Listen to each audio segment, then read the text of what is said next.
This is RTV6 News at 11, working for you. Looking at the whole big picture of the state of Indiana, and what we've determined is this is a critically important week for us, and we need to finish it strong. A message from the governor of Indiana as the coronavirus outbreak continues to disrupt and take Hoosier lives. Good evening, I'm Amanda Starantino. And I'm Mark Mullins. First at 11 tonight, state leaders continue to stress the need for stay-at-home orders in the fight against the COVID-19 pandemic. At today's daily briefing, Governor Eric Holcomb said the state is on the road to recovery, but easing restrictions too soon could change that. The state health commissioner also explained that different states are on different paths. And I think we hear a lot of national talk about what's good for the coast to start doing, like New York City or California. But realistically, the Midwest is in a different place. And we really need to look at what Indiana is doing with regards to the numbers and what our surrounding states are doing. Governor Holcomb says he is in regular contact with the governors of Kentucky and Ohio. According to the State Department of Health, there are 387 COVID-19 deaths in Indiana. More than 8,500 people have tested positive for the virus, and more than 46,000 people have been tested. As unemployment numbers soar, our Hiring Hoosiers mission is to connect you to job opportunities, and it's more important than ever. I found out IU Health is ramping up its hiring to fill positions across the board to cover Central Indiana's healthcare needs.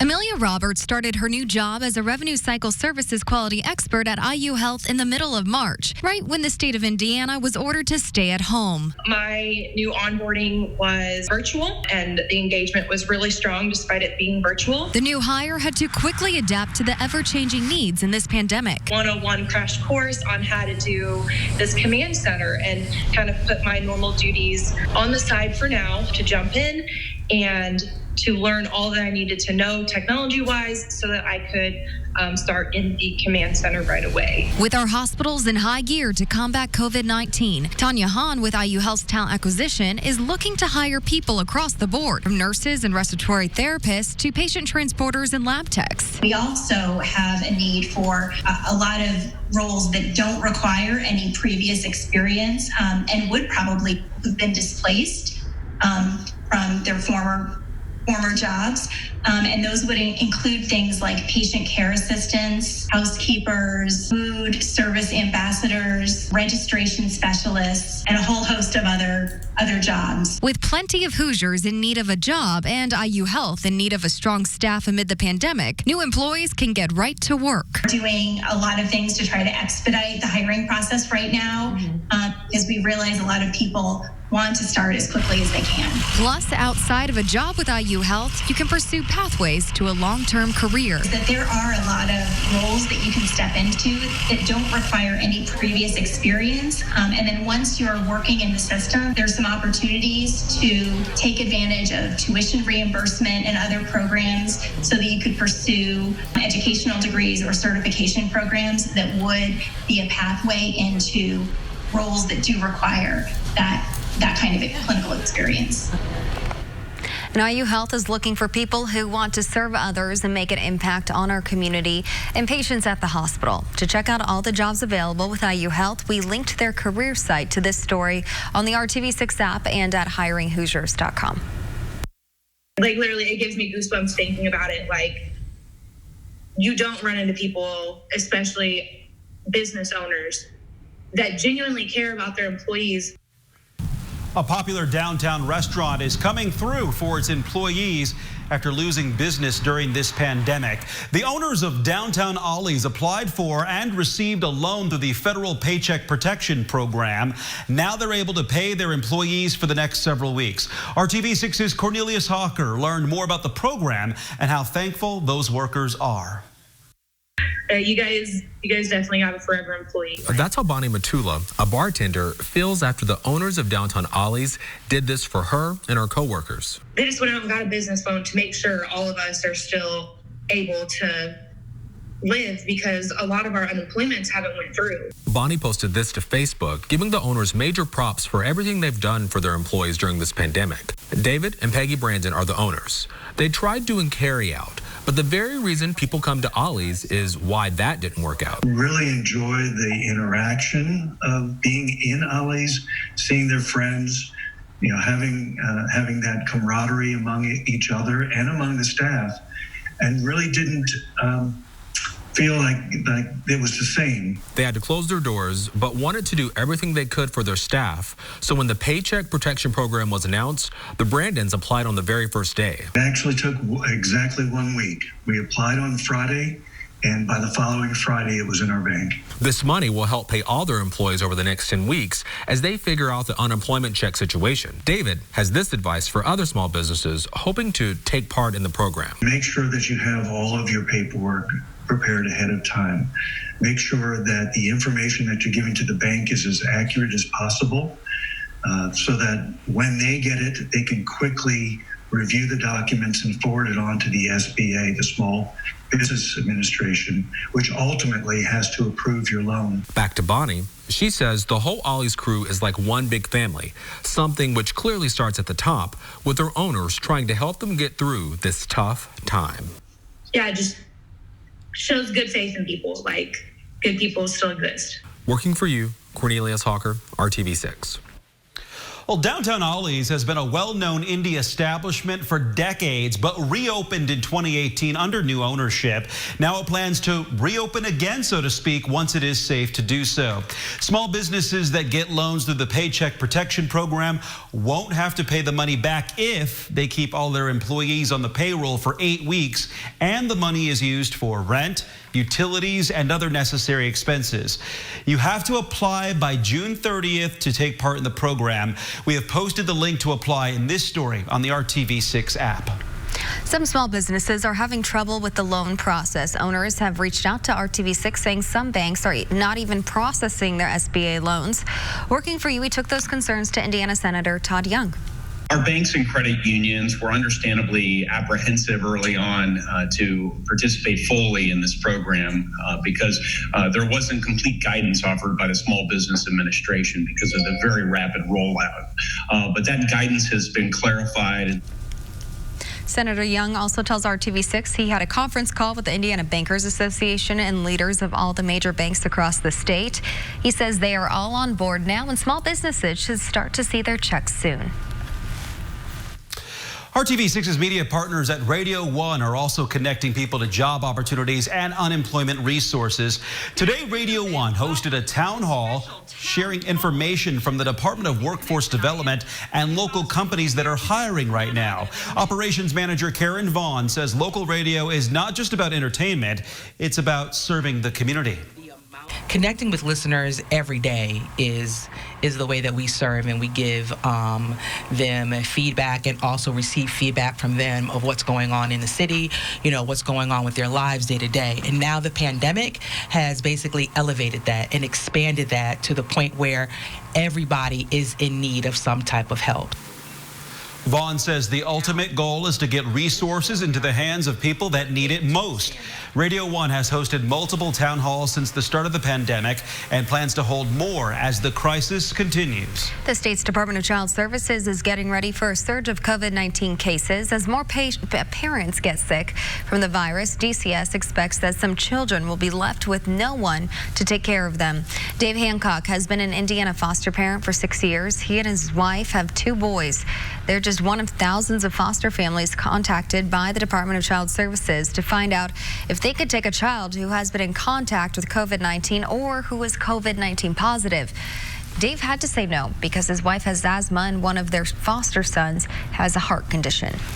It was hard to say no that we couldn't accept a child with that when we strive to have an open and loving home, but you can't take care of other people if you can't take care of yourselves. I think it's Indiana preparing for a possible surge, and it's also Indiana preparing for the inevitable that comes with this sort of situation. And private agencies like the Villages are also working to increase the state's capacity to help displaced children. The Villages is doing training and informational sessions via Zoom for people interested in fostering. The family of fallen IMPD officer who was killed in the line of duty last week is sharing a message for the community. The parents of Bree Leith say that she was living her dream of being a police officer. Our whole Blue family realizes how much she loved this job and cherished every moment of it. She was having the time of her life. And it was short, but she made the most of it. She truly cared about the community. She cared about people on her beat. She cared about just everyone. Officer Leith was 24 years old and leaves behind a son. She was shot and killed last Thursday while responding to a domestic violence call on the east side. We are also learning more about Officer Leith from those who protected and served with her. East District Commander Richard Riddle described her as a loving mother and dedicated public servant. He says in her short time on the force, she made a big impact. Very caring person, cared about the community and did whatever she could to make people feel better and to go out of her way to help people when they're in need and to worry about their health and comfort as well. Metro Police are selling apparel to help raise money for Officer Leith's family. Proceeds will go to the Officer Breanne Leith Memorial Fund, which will help pay for her funeral and set up a trust for her son. You can find out more information at shopimpd.com. And you can find many visual tributes to the fallen officer around the city. Downtown Indy, the Indiana War Memorials Commission and IPL teamed up to project this image of Officer Leith onto Monument Circle. The tribute will continue from dusk to dawn through Friday morning. Funeral services will be held on Thursday. They are not open to the public due to social distancing restrictions. The man accused in the shooting that killed Officer Leith and wounded another woman is now facing formal murder and attempted murder charges. According to court documents, Dorsey shot through an apartment door after the police knocked because he thought someone was trying to kill him. While many businesses are struggling due to changes caused by the coronavirus, some are getting new customers. Next, we'll take you to a local restaurant that needed to hire workers to keep up with demand. It was a lot. Yeah, we thought it was a joke at first. An order for 80 pizzas at a local restaurant was no prank. How the special delivery helped address a serious issue and instantly inspired others to give back. Kevin. And Mark, this is for real too. We don't talk about snow in April that often, but we'll have two opportunities. The first starting tomorrow. The timing and potential accumulation coming up.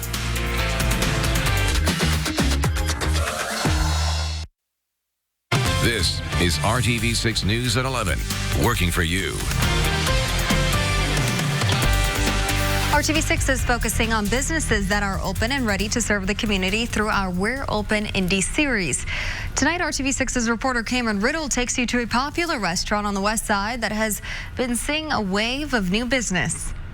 While the coronavirus pandemic has brought many restaurants and small businesses to a screeching halt, business has increased dramatically at Westside Restaurant. Huge Impact. It's making a huge impact on my business, actually. I'm way busier than I was before. Sales have gone up. Owner and head chef William McCathern says his American exotic food, which he says tastes like nothing else you'll find in the city, has become a replacement for people who are now tired of cooking meals as the stay-at-home order rolls into the second month. But that's not the scenario McCathern predicted when the shutdown started. I was nervous. I thought, because I'm a small business, so everything I do is based off of the people that I bring in. I don't have any investors. I don't have any other help. It's just me and, of course, my employees and my family that keeps us going. McCathern says he has taken a hit from not being able to operate his bar and sell alcohol. But he says the steady stream of customers picking up food or having it delivered has now filled that void, even forcing him to hire 4 additional employees just today. I hired 2 line cooks. I hired another cashier and also a phone order taker because, of course, the phone lines have been going and it's hard for one cashier to keep up, so I hired another person to better benefit the customers. At Huge Impact, customers wait outside after placing their order. Inside, the staff are constantly washing their hands and wearing gloves. Soon, they'll be wearing face masks and even getting their temperature taken before starting their shift. McCathern says he's looking forward to the day when he's not the only business open on his block. I hope that all of the small businesses get to open back up and, of course, get their customer base back up, because this right here is it's kind of hard dealing with it, and I'm very blessed to be able to still get the business that I'm getting with all this going on. On the west side, Cameron Riddle, RTV6. Well, restaurants are not the only businesses that are still open during the pandemic, with many essential workers still required to drive to work. It's important to keep those cars up and running. RTV6's Brad Brown shows us how one Indianapolis auto shop is giving back. Most of us are not doing a lot of driving these days, but for many, being on the road has to happen. The likes of medical personnel, first responders, not to mention the thousands of trucks and transports it takes to get the essential stuff that we all need from point A to point B. That's where car service centers like Best One Indy come into the mix. With 10 locations around the area, Best One continues to take care of the vehicles that are helping take care of us. Best One is offering vehicle pickup and delivery if you're not able to get away. And they have also added curbside drop-off for vehicles as well. On the commercial side, they have a steady stream of semis, vans, and trucks coming through to stay ready for action. Best One Vice President Scott McKenzie talked to us about his crew and being able to continue servicing at this crucial time. They're happy to be here at work supporting our customers, whether it be somebody that needs to get themselves to work or whether it's people that go to work to help others through the medical industry or whatnot. But yeah, it's been a nice sense around here. This is kind of unprecedented times for everybody, but we're here to take care of anything you need. Like I said, we've been doing it for 34 years. We're going to be here for another 34 years. Best One locations are open Monday through Saturday. For info about service pickup and delivery, call the location nearest you. You can also find that information on their website. And here's a neat promotion from Best One on their Facebook page. You can nominate a frontline superhero of the week.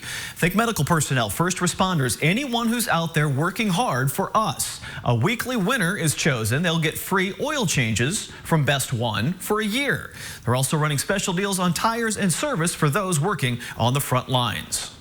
Most of the area's big car dealerships also do have their service centers open, but many are having limited hours as well, so be sure to call ahead for that information.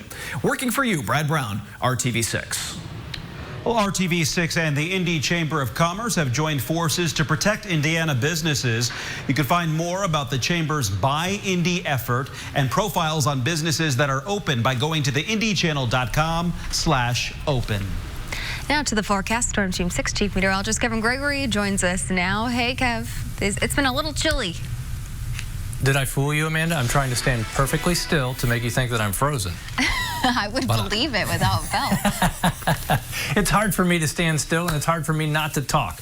Let's talk about this. 27 in Peru, also below freezing right now in Crawfordsville. It's a matter of how low will temperatures go before the clouds move in tomorrow morning. That's not all that will be moving our way. Our snow chances will increase, mixing with some rain as well. Over the next 12 hours or so, we'll see what will happen. This will slowly change here in a second. There's the snow out in Iowa.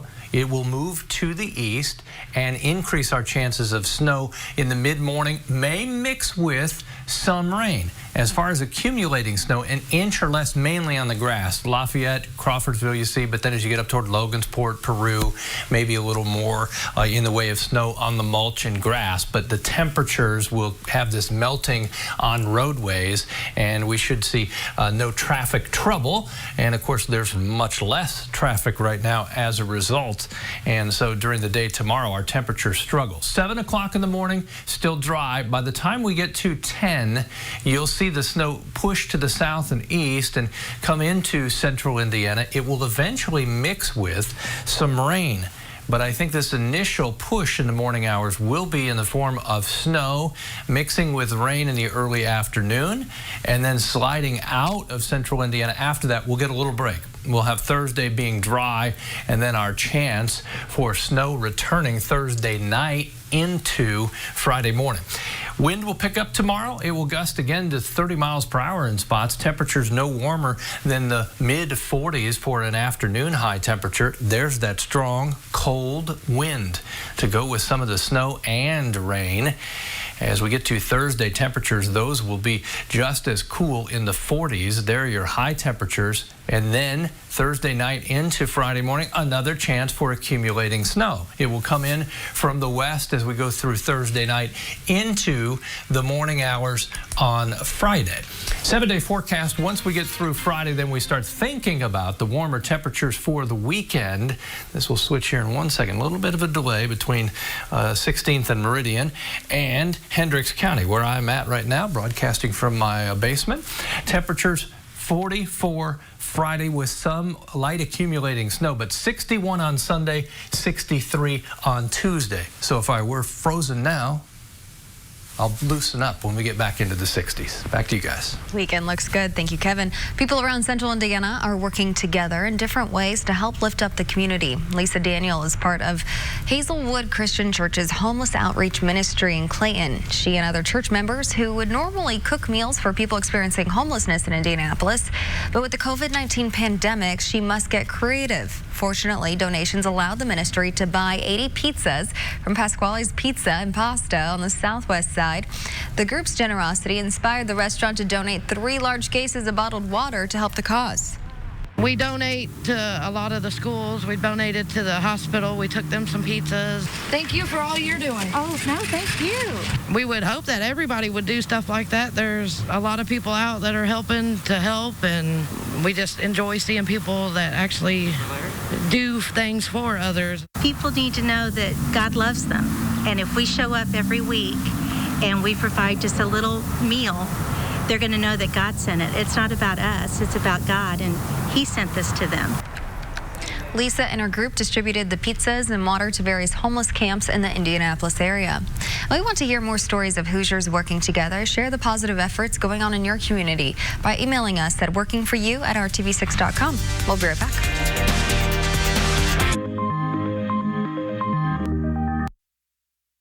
This is RTV6 News at 11, working for you. Johns Hopkins University is now reporting more than 1.9 million cases of COVID-19 around the world. At one point yesterday, the university's tracking map showed more than 2 million cases, but that has changed. Tonight, the map shows 608,000 cases in the United States. Global deaths are at more than 126,000, including nearly 26,000 in the U.S. More than 480,000 people have recovered worldwide, including more than 48,000 in the U.S.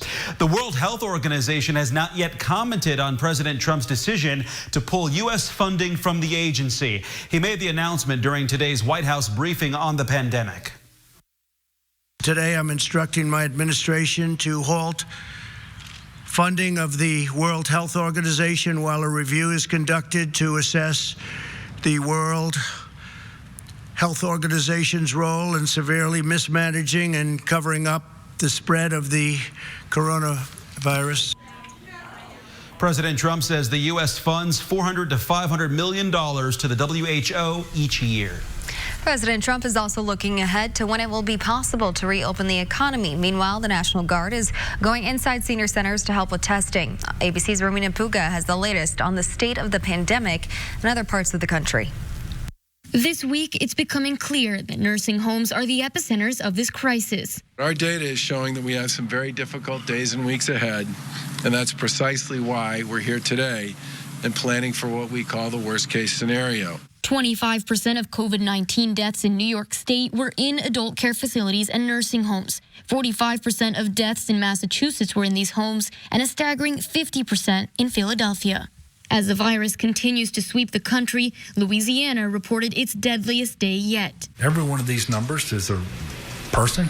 It's one of our neighbors. It's one of our friends. It's somebody's parent, somebody's child. South Dakota, now home to one of the largest clusters in the U.S., nearly 450 workers at a pork processing plant in Sioux Falls are sick, and more than 100 people who came in contact with them now testing positive. Tuesday, President Trump saying he'd like to reopen parts of the economy by May 1st or sooner. We will soon be sharing details and new guidelines with everybody.